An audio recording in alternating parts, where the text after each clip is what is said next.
आपको गोंडवासी के बारे में पूरी जानकारी देता हूँ। गोंड आदिवासी गोंड भारत के सबसे बड़े आदिवासी समुदायों में से एक है।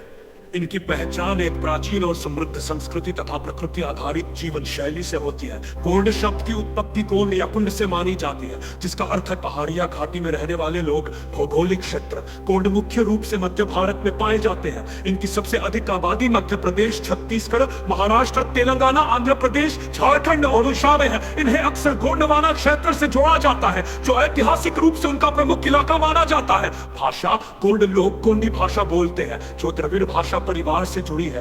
हालांकि अब कई गोंड लोग हिंदी, मराठी, तेलुगु और छत्तीसगढ़ी भी बोलते हैं। संस्कृति व जीवन शैली गोंड समुदाय की संस्कृति प्रकृति, पर्व और लोकगीतों पर आधारित है।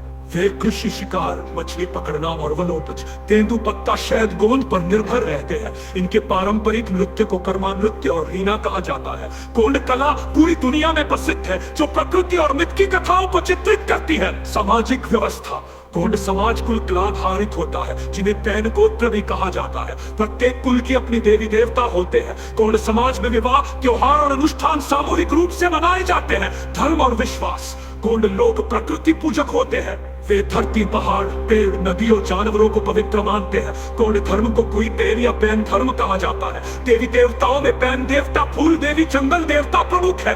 गोंड लोग सूरज, चांद और सितारों की भी पूजा करते हैं। प्रमुख त्योहार कर्म, पर्व, फसल और प्रकृति की पूजा, मणि उत्सव, पैन देवताओं का मेला, नृत्य और गीतों के साथ नवाखानी, नई फसल का त्योहार, कीटी पूजा, फसलों और पशुओं के लिए की जाने वाली पूजा। इतिहास व गौरव गोंड जनजाति का इतिहास बहुत समृद्ध है। मध्यकाल में गोंड शासकों ने कई राजवंश स्थापित किए, जैसे गोंडवाना साम्राज्य, गढ़मंडला। रानी दुर्गावती का शासन रानी दुर्गावती गोंड वंश की वीरांगना थी, जिन्होंने अकबर के सेनापति से युद्ध किया। इनका शासन मध्य भारत में कई शताब्दियों तक फैला रहा। वर्तमान स्थिति आज गोंड समाज शिक्षा और आधुनिक जीवन से जुड़ रहा है, लेकिन अपनी लोक कला, नृत्य और परंपरा को भी सहेज रहा है। ले कृषि, शिकार मध्य भारत में कई शताब्दियों तक फैला रहा। वर्तमान स्थिति आज गोंड समाज शिक्षा और आधुनिक जीवन से जुड़ रहा है, लेकिन अपनी लोक कला, नृत्य और परंपरा को भी सहेज रहा है। ले कृषि, शिकार, नृत्य, शरद, गति आज गोंड समाज शिक्षा और आधुनिक जीवन से जुड़ रहा है, लेकिन अपनी लोक कला, नृत्य और परंपरा को भी सहेज रहा है। गोंड चित्रकला अंतरराष्ट्रीय स्तर पर प्रसिद्ध है। भारत सरकार ने गोंड जनजाति को अनुसूचित जनजाति एसटी की श्रेणी में मान्यता दी है, लेकिन अपनी लोक कला, नृत्य और परंपरा को भी सहेज रहा है। गोंड चित्रकला अंतरराष्ट्रीय स्तर पर प्रसिद्ध है। भारत सरकार ने गोंड जनजाति को अनुसूचित जनजाति एसटी की श्रेणी में मान्यता दी है। गोंड आदिवासी भारत की सबसे बड़ी और प्राचीन जनजातियों में से एक है, जिनकी संस्कृति प्रकृति, कला, लोक कथाओं और धार्मिक मान्यताओं से गहराई से जुड़ी हुई है।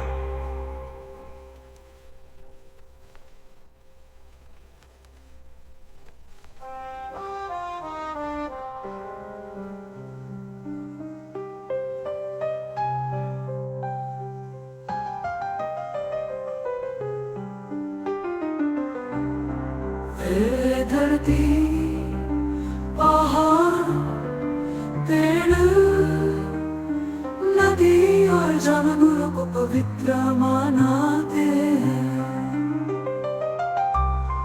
गोंड धर्म को कोई पैन या पैन धर्म कहा जाता है। देवी देवताओं में पैन देवता, फूल देवी, जंगल देवता प्रमुख है।